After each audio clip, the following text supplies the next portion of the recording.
muito boa tarde, bem-vindo ao Sim, não talvez, edição do dia 24 de Abril. Estamos a um dia de celebrar 50 anos da Revolução. No programa de hoje temos Luís Pardal, Francisco Brito e Patrícia Machado. O meu nome é Luís Matias, boa tarde e bem-vindos. Os partidos já escolheram os candidatos às eleições europeias. Sebastião Bugalho, Marta Temido, Tangero Correia, João Coutinho de Figueiredo, João Oliveira, Catarina Martins e Francisco Paupério são cabeças de lista dos partidos que têm assento parlamentar. Apenas o PAN ainda não apresentou o seu candidato ou cabeça de lista às europeias. Luís Pardal, destes nomes, julgo que o primeiro que conhecemos foi precisamente do João Oliveira, com quem até estive há pouco tempo, a semana passada, e há bastante tempo que não o encontramos. O João Oliveira, que durante muitos anos também participou aqui na DNFM num programa de debate, quando era deputado na Assembleia da República. Destes nomes, há alguma surpresa? Que comentário fazes? Olá, muito boa tarde a todos, aos colegas de painel, ao Luís, à Carla, que também está aqui connosco, e aos nossos ouvintes. Dar aqui uma primeira nota de parabéns à DNFM por mais um aniversário e que continuem com força para os próximos anos continuarem este serviço público que é tão importante naturalmente para todos nós. Muito obrigado também, em nome da equipa toda. Depois, sobre as eleições europeias, portanto, de facto, o nome de João Oliveira já é apontado há bastante tempo, portanto, não é uma surpresa. Agora, é claro que há aqui surpresas. Enfim, e sobretudo a maior surpresa, aquela que está a ser mais badalada, é de facto esta escolha do PSD, da AD, que é Sebastião Bugalho. De facto, o sentimento que fica é que há uma linha muito ténue entre aquilo que é o comentário político imparcial que se diz na comunicação social e depois, enfim, as agendas partidárias, não é? Nós estamos aqui neste programa de rádio, eu não escondo qual é que é a minha ideologia partidária e os colegas também não, mas em televisão, enfim, mas pronto. Vamos ver como é que será esta jornada que a AD se colocou. Agora, do Partido Socialista, portanto, com Marta Temido, Francisco Assis, Ana Catarina Mendes, portanto, são pessoas que têm ampla experiência, quer política, quer nos seus campos de ação, nas suas profissões, enfim, nas pastas que também assumiram ao longo do tempo, e nós enfrentamos desafios ao nível da Europa que são precisas pessoas com experiência, com capacidade enfim, de apresentar propostas para e representar Portugal neste desafio que é a União Europeia. Portanto, estamos aqui enfim, a entrar nesta eleição para o Parlamento, e eu espero, e deixo aqui esta primeira nota, da importância que é discutir este tema, porque de facto muitas vezes sentimos que é a União Europeia e nós, e de facto este é um desafio que todos os partidos, que todos os candidatos e naturalmente que todos os Estados-membros têm que fazer esta reflexão e de facto encontrar aqui formas de consolidar aquilo que é o projeto da União Europeia. O Partido Comunista Português e João Oliveira, quer dizer, são claros relativamente a isto, que defendem uma saída da União Europeia. Isto é perigoso.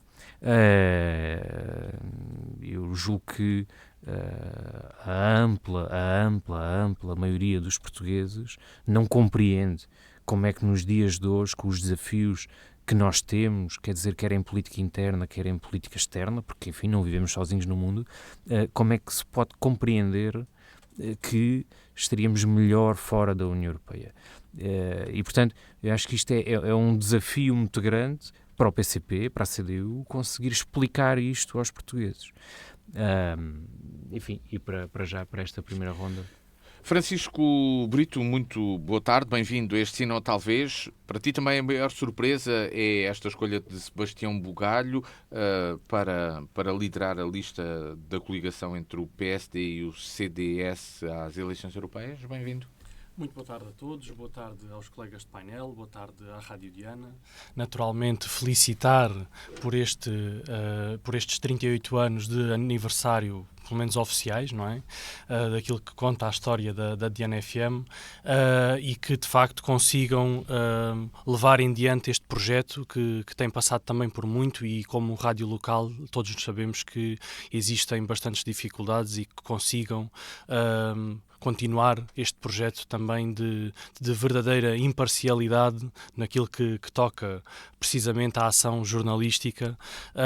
E entrando diretamente no tema que hoje nos é trazido aqui como proposta da rádio, de facto estes cabeças de lista às eleições europeias trouxeram aqui algumas surpresas. Por um lado, esta escolha de Sebastião Bugalho, que mostra claramente aqui uma posição firme da direção nacional do Partido Social Democrata e naturalmente também com o acordo com o CDS, de que é preciso efetivamente trazer os jovens para a política, é preciso trazer pessoas fora da política. Portanto, a escolha não foi de alguém que estivesse no partido, portanto alguém com muita carreira política, com muita notoriedade política, foi alguém que está precisamente fora, que tem um perfil político, portanto já foi candidato à Assembleia da República, que faz comentário político precisamente porque tem um perfil político, portanto ele não está agora a entrar na política porque foi comentador, é exatamente o contrário, portanto ele entrou no comentário político por ser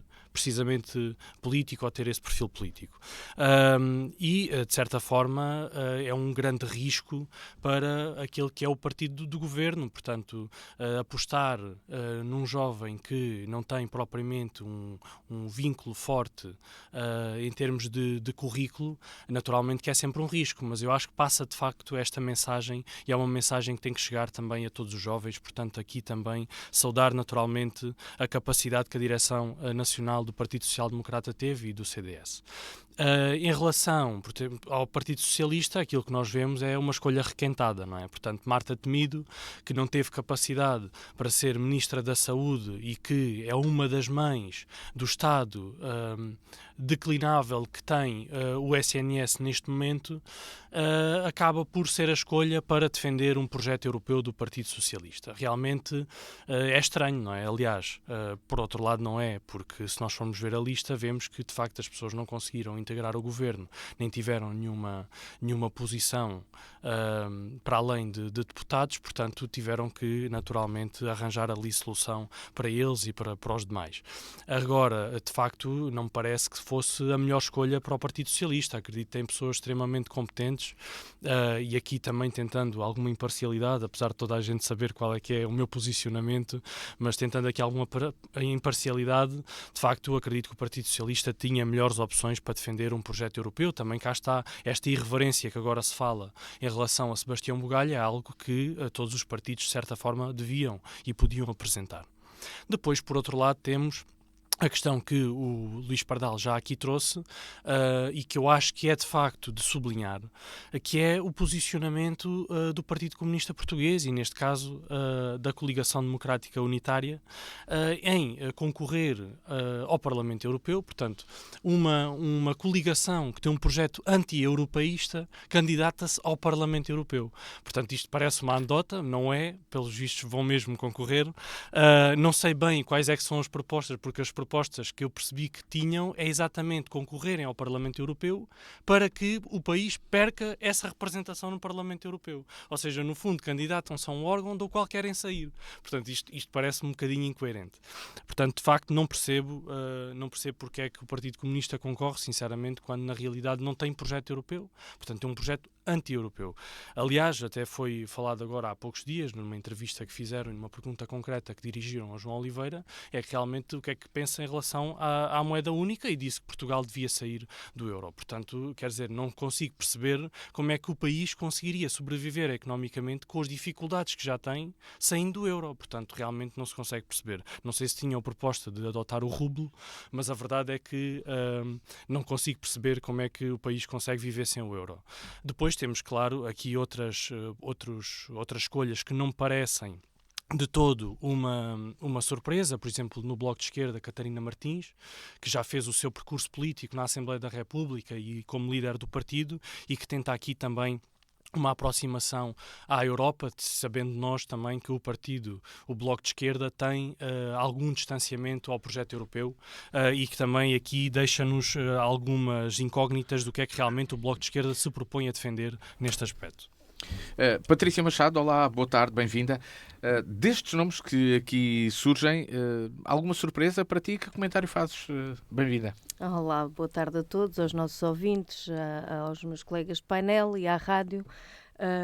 E também estender naturalmente a saudação e a parabenização destes anos de trabalho, de projeto e de contribuição também para aquilo que é o serviço noticioso, e com esta ligação profunda à realidade e à vida concreta, não deixando obviamente também de ter uma participação naquilo que é a contribuição para a vida mais global, nacional, e não só, como aliás o nosso programa e o nosso debate têm contribuído, e portanto também os parabéns à rádio. Eu não vou entrar aqui pelas surpresas ou não surpresas, acho que são questões apenas da responsabilidade de cada força partidária, e só a eles cabe essa decisão, aos seus militantes, embora o LIVRE, portanto, tenha-lhe corrido mal a experiência que fez, mas portanto não vou entrar por aí. Portanto, acho que é uma decisão exclusivamente das forças partidárias e não me cabe a mim, acho que a ninguém estar a questionar aquilo que é uma decisão que só cabe aos próprios. Nem vou entrar nas questões destes fediveres que aí vão havendo, de comentadores ou não comentadores, porque pronto, acho que com raras exceções, desde logo do PCP, que praticamente não participa em com nenhum comentário, quando participa é exclusivamente porque são ou deputados ou quadros dirigentes do partido, vão nessa qualidade. Portanto, acho que ninguém terá a ilusão de que os comentadores políticos ou comentadores na televisão não têm um determinado objetivo de passar determinadas mensagens e assumidamente e ideologicamente assumidos das suas forças e das suas preferências. Vimos Marcelo Rebelo de Sousa, vimos André Ventura, vimos portanto outros quadros vimos Marcos Mendes, portanto é escolher. Portanto não vou entrar por aí. Eu acho que o que está em causa no dia 9 de junho é de facto as eleições para eleger deputados também ali, para uma instituição que é a União Europeia. E, portanto, nem são, é natural que se fale eleições europeias, portanto, mas são deputados do Parlamento Europeu, não há, que é uma instituição onde naturalmente se discutem temas com uma grande importância e profundidade, com consequências cá no nosso país. Esta ideia do lá se fazem, cá se pagam. E, portanto, não é uma coisa como se procura muitas vezes passar com determinados objetivos, que é uma coisa muito distante, muito complexa, e é complexa, portanto os temas não são fáceis de discutir, é uma coisa que está naturalmente do ponto de vista de entendimento generalizado da população. Ainda ontem, né, portanto, esta questão apresentada do Pacto de Estabilidade e Governação Económica, dito assim, ninguém está a ver o que é que aquilo significa, mas para além daquilo que são as regras impostas a cada país pertencente à União Europeia sobre o déficit e a dívida, o que se acrescentou ali foi a questão dos limites também à despesa pública. O que isto traduz, para que bom entendedor perceber, é que nós vamos estar sujeitos, aliás foi aprovado com os votos do PS, do PSD e do CDS, o PCP votou contra, porque o que isto traduz, e nós precisamos de mais deputados que tenham a coragem no Parlamento Europeu de dizer isso para o nosso país não serve.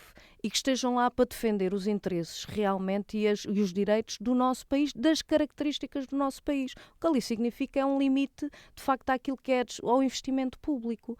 E o investimento público é quando estamos a falar de investimento na ferrovia, na rodovia, nas questões de abastecimento de água, nas questões, de tanta matéria, de setores estruturantes para o nosso país e para o desenvolvimento ao serviço do povo e do país, que, a partir de instituições concentradas do ponto de vista de poder, decidem aquilo. Eu dava aqui só um exemplo que eu acho que é o mais claro para toda a gente, que tem a ver com as taxas de juro decididas pelo BCE, que têm sido acompanhadas quer pela execução dos governos sem respingar e sem reclamar, como pelos deputados do Parlamento Europeu, com exceção dos do PCP, que não têm sequer levantado a voz a dizer que essas regras e essas taxas têm um impacto extremamente negativo no país que é aquele que a gente representa, porque os efeitos das taxas de juros que o Banco Central Europeu tem determinado servem aos alemães, aos franceses, que têm uma determinada taxa fixa.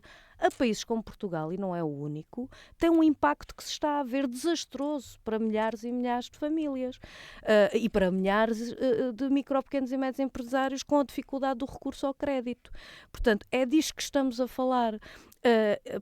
E, portanto, nós o que temos que pensar, refletir, e o que estão chamados os portugueses para votar no dia 9 é, de facto, eleger deputados que lá no Parlamento Europeu tenham a coragem, a determinação, a proposta e a iniciativa de defender os interesses de Portugal e não daqueles que a senhora Lagarde ou outros determinam.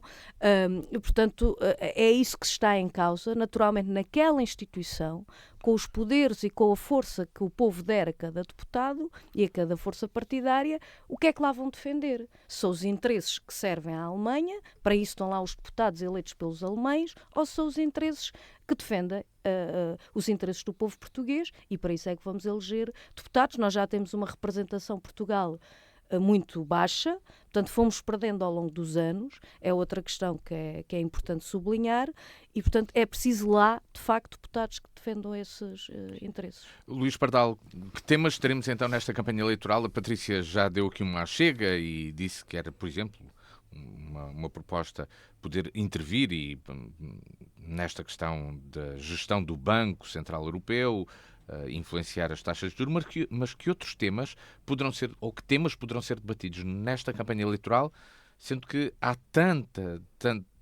tantos assuntos em torno da Europa para serem abordados. Claro, nós podemos... Será algo muito focado no nosso país? Será algo mais focado propriamente nos assuntos europeus ou não?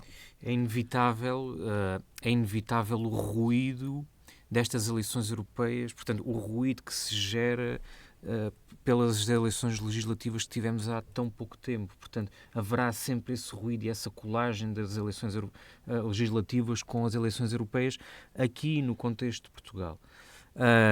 Agora, quer dizer, não, temos que ter a consciência que o projeto da União Europeia não é um projeto, enfim, totalmente consolidado. Não é um projeto totalmente consolidado. Há muitas críticas a fazer e isso é muito claro de que a União Europeia tem que se consolidar mais em termos globais. Quer dizer, nós já somos o projeto, digamos, de certa forma unitário, que mais milhões, com o maior número de milhões de habitantes. Mais ainda que os Estados Unidos, por exemplo, não é? Mas a verdade é que muitas vezes a União Europeia vai um pouco até a reboque daquilo que é os Estados Unidos. Portanto, os Estados Unidos muitas vezes está à frente daquilo que são as respostas internacionais do que às vezes a União Europeia. E, portanto, é preciso esta enfim, mais do que reflexão, esta mudança de paradigma. Agora, não é verdade que não estejam lá representantes portugueses e de outros países que não defendam os interesses dos seus países. Enfim, eu percebo que a Patrícia está a dizer é que não há representantes portugueses que defendam aquilo que são os ideais do Partido Comunista Português. Eu compreendo isso. Agora, mas isso é porque são uma minoria. não é? Agora, existem lá outros representantes e é um dos grandes desafios no contexto europeu, é aquilo que é a estabilidade do grupo, enfim, da família política do Partido Socialista. Portanto, o grupo da Aliança Progressista, dos socialistas e dos democratas. Portanto, este é um desafio muito grande e que, enfim, espero que não corramos aqui o risco de haver uma afirmação maior da extrema-direita e que coloque em causa, de uma forma muito séria, aquilo que é o projeto da União Europeia. Portanto, este será com certeza um tema que será debatido. Agora, há outros desafios em termos da sustentabilidade, da economia verde, portanto, as questões climáticas, não é? Quer dizer, está na ordem do dia, as questões da migração, da segurança. Nós temos na Alemanha um agitar de águas cada vez maior relativamente às pessoas, aos refugiados que estão lá sediados na Alemanha. Portanto, enfim, a França já sabemos como é que é, não é? Quer dizer, e este ambiente anti-imigração é um desafio muito grande e que tem que ser debatido. Depois as questões, enfim, da estabilidade económica. A Alemanha não está propriamente com projeções positivas em termos económicos. Portugal foi dos poucos países na União Europeia que nos últimos 2 anos, sobretudo no último ano, com a inflação, conseguiu manter os seus valores em termos da sua estabilidade económica e que, enfim, não entramos numa recessão, mas isso não está a acontecer em muitos países da União Europeia e, portanto, vamos correr este risco também e, portanto, é um assunto que também é muito importante ser debatido e, portanto, enfim, é natural que as desigualdades entre os Estados-membros, o desemprego jovem, quer dizer, tudo isto são temas muito importantes que têm que ser debatidos e que há enfim, uma grande importância desta discussão. Para terminar, queria deixar aqui uma nota de agradecimento e de reconhecimento. Enfim, é uma pessoa que vive aqui em Évora, mas que nos esteve a representar estes anos todos, que estou a falar do professor Carlos Jorrinho, portanto, que termina assim o seu mandato, que teve uma grande importância, enfim, um trabalho excepcional em termos diplomáticos, inclusive nas questões da energia, da indústria, da investigação. Teve um papel muito importante nas relações entre a União Europeia, o Pacífico, as Caraíbas e a África, portanto, liderou, digamos, este processo nestes últimos anos e, portanto, dar aqui esta nota particular de reconhecimento e que é uma pessoa que vive em Évora e que nunca perdeu a ligação a Évora, ao Alentejo e, naturalmente, a Portugal. Francisco Brito, há muitos temas por onde escolher, no entanto, algo vai ter de ser escolhido para o debate político que faça com que os eleitores sintam que estão a tratar de algo que é da sua própria vida, porque facilmente nós ouvimos o discurso do isto é culpa da Europa. Tudo o que não agrada no panorama político ou que é mais difícil de justificar tem muitas vezes esta resposta.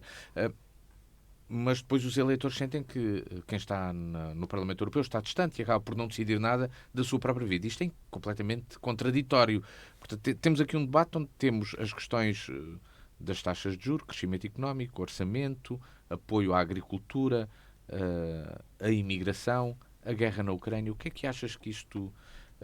qual é que achas que vai centralizar o debate? Ou não será nada disto e serão apenas questões internas e que nada têm a ver com a Europa? Bem, eu acho que há de facto aqui uma questão, e ainda agora referiste, que é um tema que vai ser central na campanha, mas que acredito que ainda seja mais importante do ponto de vista efetivo de trabalho do Parlamento Europeu do que eventualmente aquilo que até será debatido em contexto de campanha. E trata precisamente a guerra que temos na Europa e trata precisamente o que é que a Europa neste momento está a fazer ou devia estar a fazer para conseguir garantir que consegue ter ter liberdade e ter paz a médio e a longo prazo. Isto porquê? Porque já existem alguns avisos de pessoas que têm bastante informação, muita informação que nem sequer é pública, e que nos dizem que a Europa tem que se preparar, de facto, porque aquilo que neste momento está a acontecer na Ucrânia é apenas um aviso daquilo que a Rússia pretende fazer pelo território fora e, concretamente, no território europeu. Portanto, ou a Europa tem capacidade de se defender, ou então, de facto, poderemos muito facilmente, dentro de pouco tempo, estar a lidar com uma guerra direta contra a Rússia. E isso é catastrófico para todos. Portanto, aí os temas todos que nós podemos debater sobre as pescas, sobre a agricultura, sobre o emprego, tudo isso passa a ser colateral e o tema da defesa passa a ser totalmente central. E se nós realmente nos preocupamos em ter esta liberdade, em ter esta democracia, precisamos sempre de defender a nossa paz, e para defender a nossa paz precisamos de ter, de facto, um projeto europeu nesse sentido. Não podemos ter a enorme dependência que temos neste momento dos Estados Unidos, portanto precisamos de ter autossuficiência naquilo que são os meios militares que existem neste momento na Europa, principalmente ao nível da produção. E a verdade é que isto não toca a muita gente, e eventualmente a muita gente que nos ouve, mas a verdade é que a Europa está relativamente mal preparada para um contexto destes. Portanto, é tudo o que os especialistas militares nos trazem. Hoje é de facto este panorama, e é um panorama que pode ser de facto muito difícil. E neste contexto é preciso perceber como é que estas eleições europeias e a escolha dos diferentes projetos que que estão propostos para estas eleições podem fazer a diferença neste contexto que temos pela frente. Se é de facto escolher a extrema-esquerda ou a extrema-direita, que já percebemos que têm posições bastante perigosas naquilo que é a unidade europeia, ou se é de facto optar por uma opção moderada, de uma opção política moderada, que de facto consiga fazer com que o projeto europeu continue unido e que, naturalmente, estes extremos não continuem a crescer dentro do Parlamento Europeu. E isto é de facto uma escolha importante e uma reflexão que os nossos ouvintes devem fazer, porque é algo efetivamente que neste momento ainda não nos toca muito diretamente. Portanto, tivemos uma inflação muito grande, tivemos esse contágio, mas a verdade é que não temos, felizmente, bombas a cair no nosso território neste momento, mas podemos ter. E isto até 2022 parecia só uma suposição, mas a verdade é que aquilo que ninguém acreditava que pudesse acontecer, aconteceu. Portanto, hoje em dia, nós pensarmos que a Polónia pode vir a ser atacada, de facto não é uma mera suposição. Pode efetivamente acontecer. A Polónia e outros demais, a Finlândia e por aí fora. E de facto é preciso olharmos concretamente para este tema e perceber que precisamos efetivamente ter investimento neste sentido. Portanto, para termos investimento, temos de ter acordo. E para isso, naturalmente, temos que ter deputados eleitos por Portugal que defendam efetivamente não só este projeto, esta coesão, mas também naturalmente que dentro daquilo que são os investimentos da União Europeia, seja em armamento, seja em modernização das pescas ou da agricultura, que também consigam trazer para o nosso território um investimento industrial, porque efetivamente precisamos de continuar a desenvolver-nos, e no contexto europeu também precisamos obviamente conseguir equilibrar-nos e não fazer aquilo que aconteceu com o Partido Socialista, que foi empurrar-nos naturalmente para a cauda da Europa, o que realmente não pode acontecer e o que temos que contrariar. Patrícia Machado, vamos ter um debate polarizado entre quem assume posições de maior mudança na política europeia, seja à direita, seja à esquerda, como o Francisco aqui disse, e os moderados do centro. Achas que é por aí que vai caminhar o debate político para a campanha eleitoral, para as europeias? Eu acho que essas designações têm um perigo, porque iludem que há, digamos assim, soluções e propostas diferenciadas entre as várias forças e visões diferentes. Eu acho que essas visões, esses projetos, essas alternativas ou continuidades é que têm que ser pelo menos colocadas à disposição dos eleitores para terem outra capacidade de escolha. Portanto, outros elementos que lhes permitam, de facto, estar na posse das várias diferenças entre os partidos ou nas várias semelhanças entre os partidos e poderem fazer. Eu acho que há uma ideia clara dos portugueses, é que as coisas não estão bem. Aliás, viu-se agora nas eleições legislativas que há, obviamente, uma vontade de mudar. A questão é qual é a alternativa. Não é por acaso que a gente já vai ouvindo, pelo menos quem anda no contacto, de que afinal a mudança proposta vai dar ao mesmo, não é? Portanto, pois não, vai dar ao mesmo. Portanto, a justificação para não fazer, o arrastar as respostas, as falsas soluções, as ilusões a partir de determinados acenos daquilo, pronto, foi o que o Partido Socialista fez, é o que a AD está a fazer, naturalmente. Cada um com o seu estilo, cada um com as suas argumentações e com as suas desculpas, deixem passar o termo.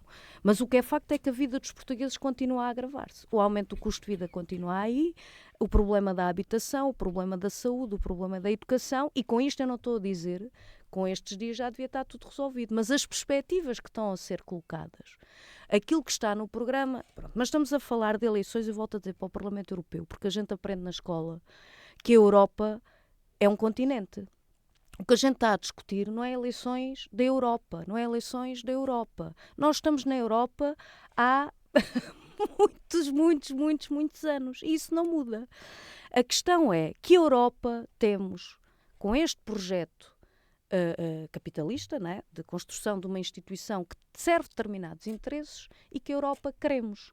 É uma Europa ao serviço dos povos, de cooperação entre Estados iguais, com diferenças naturalmente, potencial, de características, potencialidades por aí fora, mas é uma cooperação entre os povos, é uma Europa de paz e de cooperação, ou é esta Europa e o caminho que a gente está a ver a partir das instituições da União Europeia, dos instrumentos, dos pactos, dos tratados que vão sendo redigidos e que vimos a consequência para os povos. Estamos a falar do povo português, mas podemos falar de outros, mas é sobre este que a gente está a falar e do nosso país. E o que é que a gente tem assistido?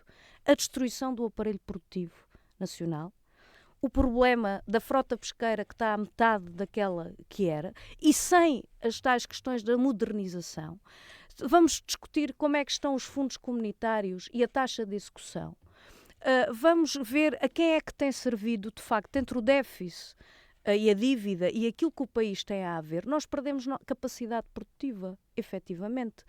Na União Europeia, o que se decide quando eu estou a colocar as questões da contenção e dos alertas que vêm das instituições europeias para países como Portugal, que dizem assim, não podem aumentar salários.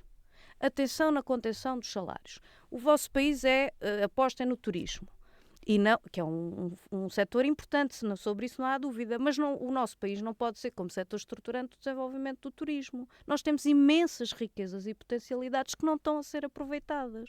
Quando se escuta o problema da agricultura, da pequena e média agricultura, e não aquilo que estamos a ver da proliferação das culturas intensivas por aí fora, é tudo isto que se discute. E sobre a paz, o que é fundamental colocar para termos de facto paz no mundo, na Ucrânia, na Palestina, no Iémen, na Líbia, no Iraque, em todos os países que hoje estão a sofrer com os efeitos da guerra, porque ninguém beneficia da paz, principalmente os povos. O povo na Europa, os povos da Europa estão a sofrer as consequências diretas daquilo que são as medidas da União Europeia, como o Luís aqui disse bem, de ir por arrasto dos Estados Unidos.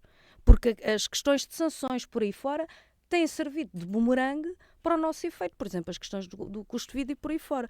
O que estes povos e estes Estados se devem de unir não é para esta escalada armamentista, militarista, de colocar a perspectiva dos jovens de irem todos para a guerra, para se defender guerras que não são suas nem dos seus interesses, e sim obrigarem, fazerem tudo o que está ao seu alcance para se sentarem e encontrar soluções políticas para a paz.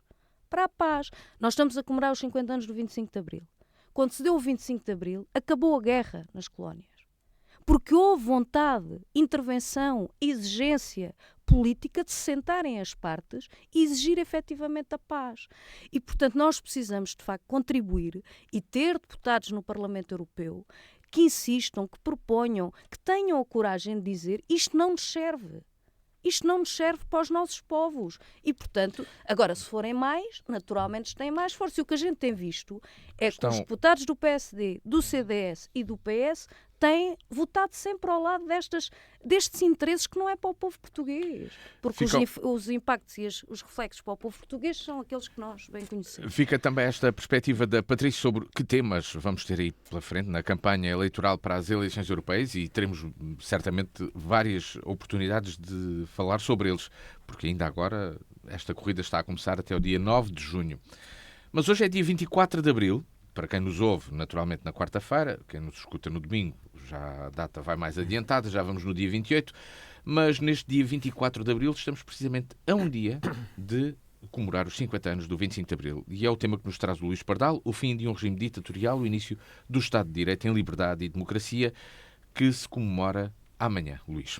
Acho que era incontornável falarmos sobre este tema, que não é um tema qualquer, é o tema que nos permite estar aqui hoje com esta troca de perspectivas, de opiniões, enfim, em liberdade, e felizmente que a temos, e portanto não poderia ser de outra forma, porque de facto, enfim, acho que importa refletir sobre aquilo que é, aliás, que foi a Revolução dos Cravos, digamos que aliada àquilo que é a relevância do Estado, da Estado da arte, digamos assim, em que nos encontramos hoje, e aquilo que queremos ser enquanto país. Portanto, esta reflexão, não esquecermos aquilo que é o passado, mas termos presente que temos muitos desafios e que precisamos de ter aqui muita maturidade para continuarmos a lutar pela democracia.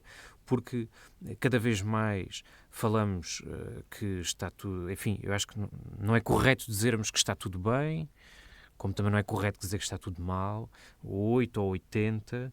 A verdade é que quando nós falamos a preto e branco, muitas vezes é um hiato muito grande para aquilo que é a maturidade que devemos ter em democracia.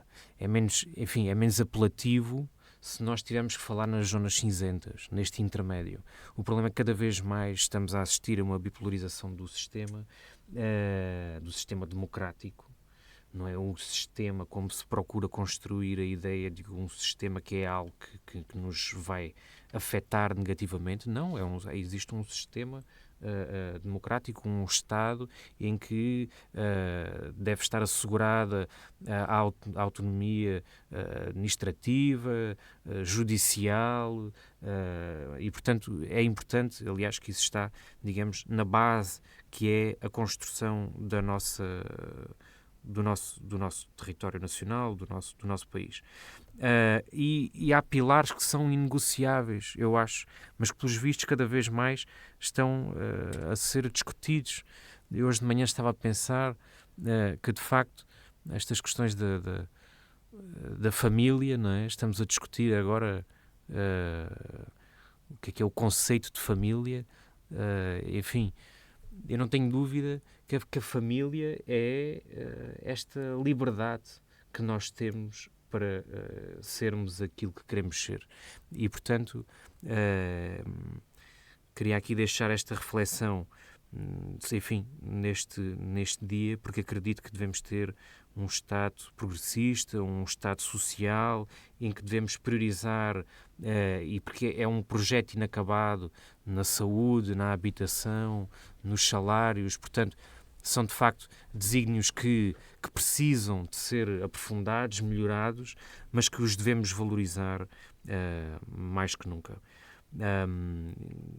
É uma conquista que nós temos e que é, digamos, todos os dias, cada vez mais posta em causa com as questões da demagogia, das fake news que procuram enganar as pessoas, e tudo isto se relaciona com a transparência. Se a transparência era algo que não existia no Estado ditatorial de Salazar, hoje em dia há novas formas de iludir as pessoas e, enfim, que não acontecia há 10, há 15 anos atrás, esta questão das fake news, e que hoje em dia existem e que são outra forma, uma forma completamente diferente, passados 50 anos, de iludir aquilo que é, enfim, que é a verdade. Francisco Brito, 50 anos do 25 de Abril obriga-nos a manter a alerta de que a ilusão, a mentira, a coação estão sempre à espreita? Estão sempre à espreita e é preciso perceber que a democracia não foi algo que se conseguiu e garantiu com o 25 de Abril. É algo que a partir do 25 de Abril se começou a construir. Portanto, nós construímos todos os dias esta democracia. Construímos-lo aqui, a debater uns com os outros, com posicionamentos diferentes, mas sempre com respeito uns pelos outros, nas assembleias, quer de freguesia, quer municipais, na Assembleia da República, e isto é fundamental. Portanto, haver esta representatividade, este debate, mas acima de tudo nós temos valores que são base para a nossa sociedade e que são a liberdade, são o respeito, que acabam por dar a base a tudo o resto. Portanto, eu acho que é fundamental nós percebermos isto e percebermos que não é o facto de hoje termos a possibilidade de ir votar, termos a possibilidade de nos candidatarmos a algum cargo, a algum órgão, não quer dizer que daqui a 20 anos o possamos fazer da mesma forma. Portanto, a verdade é que se nós formos ver até aquilo que a história nos diz, não propriamente no contexto português, mas no contexto, por exemplo, europeu, até de outros países europeus, as ditaduras entraram com relativa facilidade nos povos e nos sistemas que antes eram relativamente democráticos. Portanto, que digo relativamente porque alguns deles eram democracias, mas não eram democracias como hoje são, portanto, com a liberdade que hoje conseguem ter. De facto, havia possibilidade de escolha, mas essa possibilidade de escolha fez com que as pessoas, sem terem noção, escolhessem uma ditadura. Portanto, as ditaduras não deixaram de entrar pela mão do povo, muitas vezes. E é preciso ter esta consciência, porque as pessoas, às vezes, sem terem a noção, estão a escolher, de facto, projetos que são limitadores da liberdade. Portanto, é preciso perceber não só aquilo que é dito pelos intervenientes políticos, mas também aquilo que está escrito e aquilo que, de facto, acima de tudo, são as ações desses intervenientes políticos. E com isto não estou a dizer que os políticos são maus, muito pelo contrário. Eu acho que precisamente aquilo que o 25 de Abril não conseguiu ainda trazer efetivamente à nossa democracia foi o desfazer do poço ou da fossa que existe entre a população e a política. Portanto, as pessoas sentem muito, até aqui parafraseando aqui o Luís Pardal, que já disse isto num programa, é que as pessoas sentem muito que somos nós e os políticos. Portanto, as pessoas não perceberam que os políticos são pessoas e que as pessoas fazem política no seu dia-a-dia. Em tudo aquilo que nós fazemos, nós temos política. Portanto, podemos não ter partidos, podemos não ter organizações bem definidas, mas temos política, temos ideologias, temos ações. Portanto, a verdade é que a política está na nossa vida. E este distanciamento entre a população no seu todo e os intervenientes políticos é, de facto, muito tóxico para o futuro da democracia. E é importante que as pessoas percebam que, efetivamente, devem ter intervenção política. Portanto, quanto mais as pessoas, todos aqueles que nos estão a ouvir e que nunca tiveram qualquer envolvimento político e acham que a política é para os outros, deviam pensar porque realmente se com o conhecimento que têm, com as capacidades que têm, conseguissem colocar esse conhecimento e essas capacidades ao serviço da população, nós hoje teríamos uma democracia mais consolidada. E isto é importante. Independentemente se as pessoas se sentem mais de esquerda ou de direita, da ideologia que têm, efetivamente é preciso que a população defenda estes valores, e defender estes valores não é estar sentado num sofá atrás de uma televisão a ouvir comentário político. É, de facto, estar nas reuniões, estar nas assembleias, concorrer, fazer parte de partidos ou de movimentos, do que quer que seja. Portanto, temos várias formas de participar. Terem a ação cívica nas associações que são independentes, mas que têm a ação cívica em prol da sociedade. Tudo isso é democracia e tudo isso faz falta. Portanto, é preciso que as pessoas percebam que, às vezes, esse pequeno esforço de cada um de nós faz a diferença, de facto, no coletivo. E, por isso, deixo, naturalmente, esta reflexão que eu acho que todos nós também devemos fazer diariamente. Patrícia Machado, 50 anos do 25 de Abril, falamos de um projeto inacabado. Julgo que ele nunca poderá estar terminado, porque há sempre algo que tem de ser alcançado e pelo qual encontramos sempre obstáculos pelo caminho. Neste momento, o que é que tu dizes sobre estes 50 anos do 25 de Abril e sobre a participação política e também o que tem surgido e as questões que têm surgido mais recentemente sobre o passado e os tempos futuros também. Eu acho que ainda bem que este tema aqui veio, porque de facto estamos na véspera de um dos maiores, se não o maior acontecimento, o mais belo é certamente, da história portuguesa, e do que isso significou para a vida das pessoas ao fim de 48 anos de uma ditadura fascista, que é isso que se tratou, naturalmente aqui com um peso grande do Salazar, mas não só, portanto, do regime que votou milhões de portugueses, portanto, ao analfabetismo, à falta de liberdade, à prisão, à tortura, aos assassinatos, portanto, à falta de elementos básicos, direitos, desde a igualdade entre homens e mulheres e o que eram sujeitas as mulheres antes do 25 de Abril, as questões da saúde, da educação. Portanto, acho que evocar, comemorar, viver Abril é, de facto, por um lado, garantir que esses direitos, que esses valores, que esse projeto, que esse ideal que foi agarrado nas mãos por tanta gente, de facto continue a estar vivo, e não é por acaso que depois vamos assistindo a algumas coisas que vão dizendo do 25 de Abril, com as tais tentativas de ferir, de acabar com ele e com o que ele representa, porque ele de facto está vivo no povo português. Pode não estar vivo com total consciência, estamos a falar de gerações e gerações que não viveram, felizmente, o antes, não conhecem a realidade antes, mas está vivo do ponto de vista de sentimento, de valores e de perceber que foi algo bom. E, portanto, seja isso expressado pela ideia de que temos liberdade, ou seja isso mais aprofundado com a real noção de facto do que ele significou. E eu acho que a melhor forma de defender, de continuar a construir e a fazer cumprir Abril é, de facto, garantir os direitos que foram consagrados com o 25 de Abril e que estão explanados ainda na Constituição da República Portuguesa. Portanto, garantir que eles se fazem também a partir da garantia da defesa dos próprios. Portanto, a melhor forma de defender os direitos é exercê-los, não é? Exigi-los, reclamá-los do ponto de vista ativo, desde a participação nas associações, à participação nas organizações políticas, naturalmente, e partidárias, mas de múltiplas expressões na escola, no trabalho, na exigência daquilo que é direitos, por direito, né? Por direito. Por exemplo, esta proposta que vem no programa do PSD de incentivos fiscais às empresas que contratem grávidas, tem muito que se lhe diga, não é? Porque isso é um direito, não devia de haver um incentivo, é um direito. Como é que cada mulher se senta, olha, aquela empresa como tem benefícios fiscais, vai-me contratar, depois logo se vê o que é que acontece ao fim do contrato. Mas nós precisamos, de facto, efetivá-los. E a Constituição fala da tal democracia, que é tão importante defender esse tesouro, não é? Porque é um tesouro que precisa de ser defendido, acarinhado e lutado. A democracia política, económica, social e cultural. E cada uma destas tem representação prática quando se fala da questão do direito à habitação e não negócio e especulação, quando se fala do direito à saúde e não negócio, quando se fala do direito à educação, quando se fala do direito ao desporto, à cultura, à fruição, produção cultural, não é? Portanto, e não a mercantilização da cultura ao que temos assistido. Portanto, a melhor forma, de facto, defender Abril, do fazer continuar a construir, porque ele foi, de facto, foi lindo, não é? E é muito bonito. E eu acho que é importante nós termos essa ideia de que aquilo não foi um ato, foi um processo.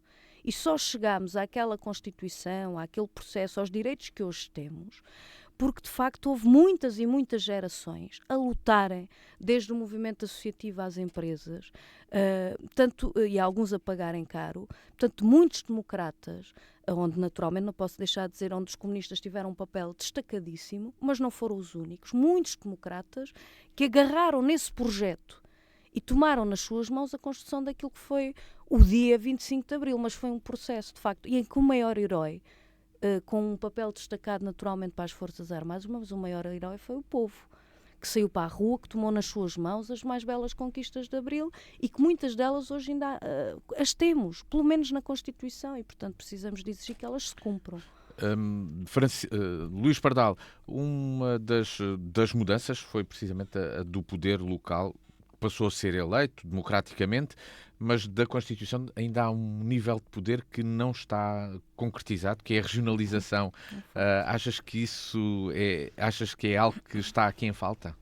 De facto, o poder local democrático foi uma conquista, portanto, a independência, a autonomia, portanto, ganhas com consolidação e o princípio da democracia, assume aqui um papel central naquilo que é o desenvolvimento das comunidades, das localidades.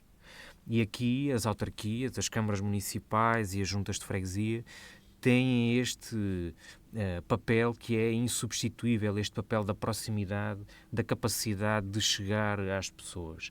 E, portanto, este é um processo e que é um tema que, para além de discutido, deve ser implementado, porque poderá e deverá marcar as próximas décadas do nosso país. E aqui falo deste processo que está a ser a descentralização.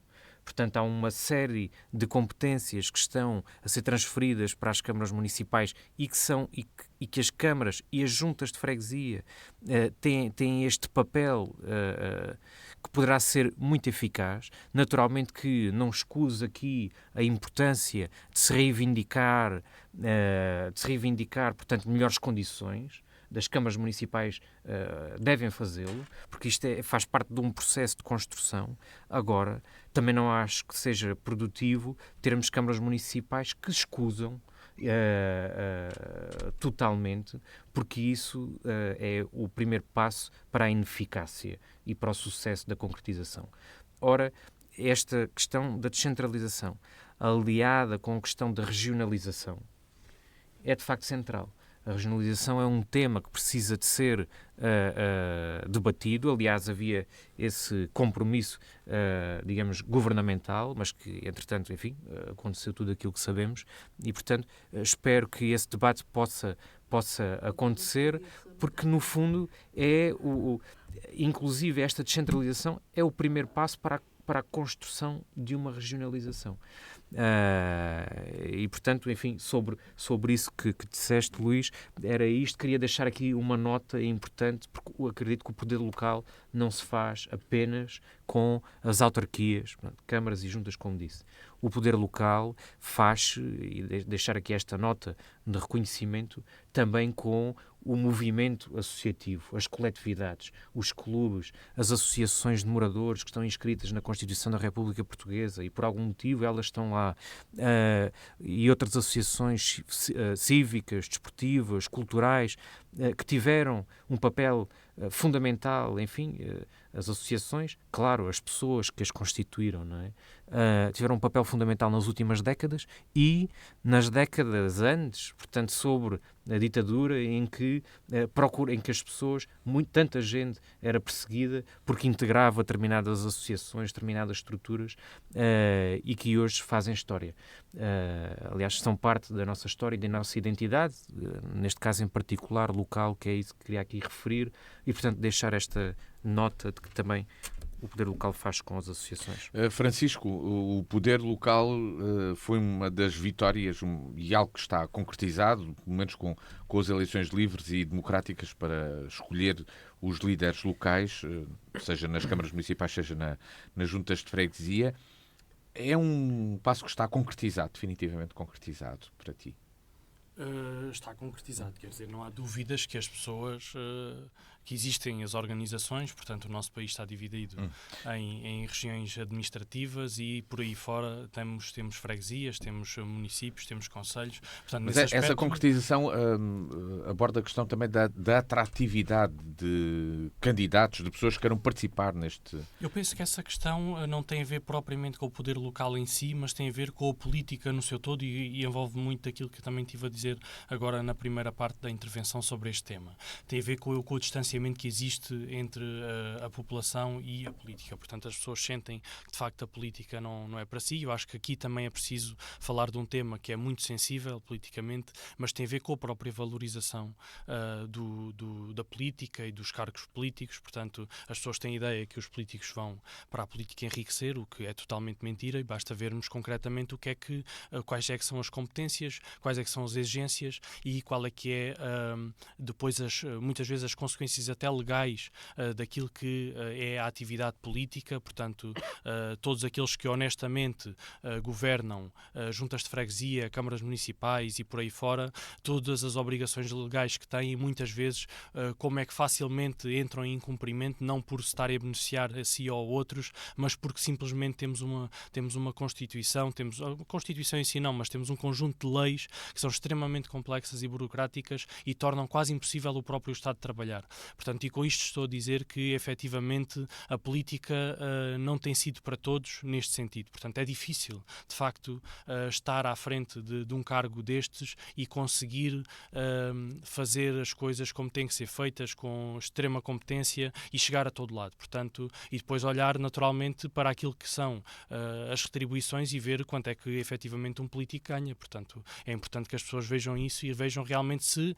essas pessoas que muitas vezes criticam se teriam todas estas responsabilidades e consequências por aquele valor. Portanto, eu acho que as pessoas deviam perceber um pouco mais isso e isto devia ser mais falado para que as pessoas tivessem maior conhecimento sobre realmente o que é que está em causa quando as pessoas estão à frente de um órgão destes que estamos a falar.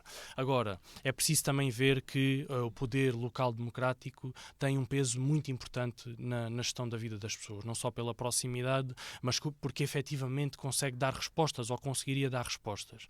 E aquilo que também me parece que não está ainda consagrado, ou pelo menos conseguido, do ponto de vista da execução daquilo que é o principal objetivo do poder local democrático, tem a ver, por exemplo, com esta questão do direito à habitação. Se nós formos ver, ou se formos ler textos, por exemplo, de 1974 e 1975 sobre a habitação no Concelho de Évora, nós temos a ideia que aqueles textos são escritos hoje, porque efetivamente o problema parece manter-se. Nós sabemos que houve altos e baixos, mas hoje temos um grave problema de habitação que se assemelha muito àquilo que acontecia no Portugal pós 25 de Abril. E por isso aqui nós temos uma das oportunidades do poder local democrático de efetivamente responder a estas questões, de fazer a diferença na vida das pessoas. E efetivamente temos municípios que o fazem e que respondem, depois temos outros que não o fazem e que não conseguem de facto ter essa resposta. E é aí que as pessoas também devem refletir, porque realmente aí também podem fazer a diferença. Portanto, na política é preciso haver bons quadros, é preciso haver também bons técnicos para que se consiga desenvolver esta ação política com eficácia. E é por isso que as pessoas efetivamente devem participar e não devem ficar em casa, não só quando existem votações, mas também naturalmente em disponibilizar as suas capacidades. Patrício Francisco fez uma referência e deu um exemplo de uma situação atual com algo que acontecia há 49 anos. Ele faz a referência a 75, 76, já depois sobre o diagnóstico da habitação. Será que temos aqui um ciclo? Há problemas que existem agora, que já existiam há 50 anos e que já estiveram mais perto de ser resolvidos e sobre o qual houve retrocesso? Eu acho que a gente está significativamente melhor do que estávamos há 50 anos atrás. Sobre isso não há dúvida nenhuma, em todos os parâmetros. Portanto, o grau de miséria, de inacessibilidades a um conjunto de elementos básicos da vida. Aliás, estávamos a falar do poder local, e de facto foi das mais belas conquistas do 25 de Abril, do ponto de vista do grau de autonomia, de capacidade de dar resposta àquilo que eram competências possíveis e passíveis de serem executadas por aquele poder mais próximo. A sua Constituição, serem obreiros, muitos homens e mulheres por esse país fora, de facto, em garantir, desde logo, estes elementos básicos do saneamento básico, da contribuição que tiveram para os espaços públicos, a questão até de espaços para crianças, de apoio ao movimento associativo, portanto, um incremento enorme que fez diferença na vida das populações. Dito isto, nós temos também uma caracterização, naturalmente, daquilo que é o desfalcar dessa competência do poder local. Portanto, a perda da autonomia, o acrescento de responsabilidades que não é só não serem as suas competências originais, é que cria desigualdades. 308 políticas de saúde, de educação, não cria igualdade. Isso cabe a quem tem a possibilidade de garantir aquilo que está na Constituição, o direito público universal. Pronto, e o que nós assistimos, por exemplo, na área da saúde e da educação, com a competência que foi transferida, porque não é descentralização, é transferência de encargos, em bom rigor, sem os meios, ainda por cima, possíveis de dar a garantia. Mas não é só a questão dos meios, é porque nós assistimos, na realidade, nós temos situações dessas. Olha, por exemplo, o Centro de Saúde de Montemor, o que é que os funcionários, que é da competência agora da Câmara, mas é em Montemor e pode ser em muitos outros sítios, naturalmente tiram de lá aqueles funcionários, precisam deles na escola. Portanto, está o serviço há 1 ano e tal sem um funcionário e agora tiraram outro e, portanto, vão gerindo os funcionários, seja das escolas, centros do centro. É isto é que responde ao problema do acesso à saúde. É isto que melhor responde. Vamos ser sérios e a partir daquilo que é a realidade concreta. E, portanto, a questão da regionalização, como colocaste no início, é um processo que está inscrito na Constituição e que não tem havido vontade política. E os próprios é que podem explicar. Eu terei a minha explicação. Não há vontade política, quando até está aprovado aqui na vizinha Espanha, do incremento que isso traz.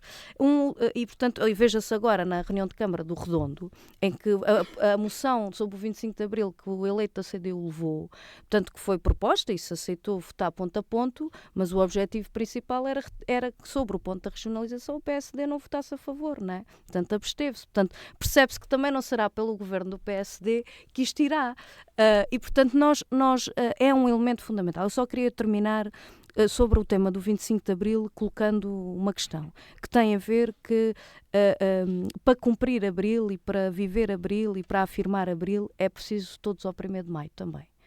Porque aquilo que são as comemorações populares do 25 de Abril e, aliás, como em 74, a confirmação, o incremento, a força que ganhou naturalmente todo aquele processo revolucionário, as conquistas, aquilo que se conseguiu, foi a partir daquele grande 1º de Maio e, portanto, nós precisamos também, já no próximo 1º de Maio, afirmar e defender Abril, na rua, naturalmente aqui também com o desfile que vai haver às 3 da tarde, cá em Évora, e que também fica aqui este apelo nas comemorações do 25 de Abril para a participação no 1º de Maio. Já ultrapassamos o nosso tempo, vamos ao sim, não, talvez. Luís Pardal, um sim ou não, talvez, para concluirmos. Eu trago um sim aos aniversários.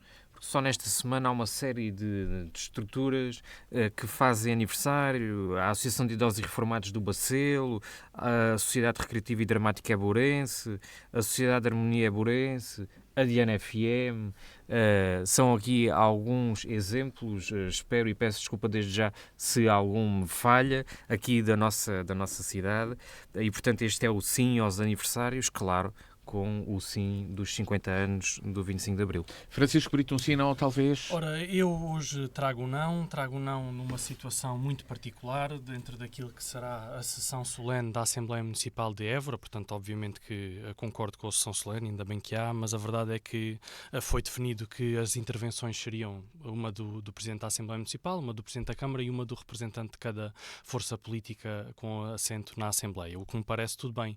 Portanto, achei completamente desnecessário. O meu não é precisamente para algo que foi definido, que diz exatamente os presidentes de junta de freguesia não intervirão. Portanto, acho que foi não só desnecessário, como numa sessão solene que assinala 50 anos do 25 de Abril, dizer especificamente que os presidentes de junta ficam calados, acho que foi mesmo muito infeliz e o meu não para esta decisão.